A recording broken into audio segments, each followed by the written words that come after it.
Okay, now government pension schemes are a Ponzi scheme in the literal sense of the word. Now, what do I mean by that? When people think of the word Ponzi scheme, they assume it's a scam, like Bernie Madoff, who was giving new investors money from old investors. In other words, the investment never existed. He was just paying people out um, for money he got from old investors, and he was only caught out when so many investors wanted their money back after the financial crisis that people knew as a Ponzi scheme. Now, the point I'm making about government pension schemes is this, and this also applies to some company pension schemes as well. Essentially, the way they work is the young people, or not just young people, the working age people, no matter how old they are, they have to uh, contribute and pay towards older people.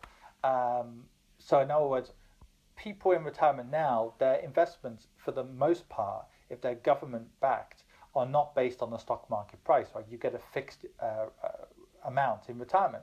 But anyone can see the issue with that. In other words, at the end of the day, Europe's a great example of this, and Japan as well, is that with an aging population, there's less and less younger people to support more and more older people. And because most of those older people don't have stock market based investments, they've just got a fixed return from the government. It's not like it's a pure investment. They are paying those old people with money from the younger people. So I think longer term, in many advanced countries, we are going to have to move towards either a system where people are investing for themselves, or the government's investing on behalf of people, their social security contributions, but it's being linked to markets as opposed to a fixed return investment. Or number three, people will just have to work until they die.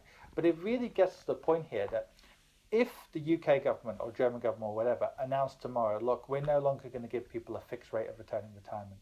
We are going to now go towards a system where you're being put into investments like the S&P, like the MSCI World, whatever. Your returns are going to be based on those investments. There'll be an outcry. People will be like, well, you're gambling our retirement or whatever. But if you look at any long-term graph and you work out how much your investments would have been worth if your social security contributions were put into markets, it would actually be higher usually than some kind of government approved scheme. So a lot of people pay a high price actually for wanting kind of stability. They think stability is the same as security and volatility is the same as stability. It's not the same thing. Same with company pensions. A lot of people were amazed when their company pensions went bust. They were like, well, hold on, it's such a big company. I thought this was just not an investment. But that's the point.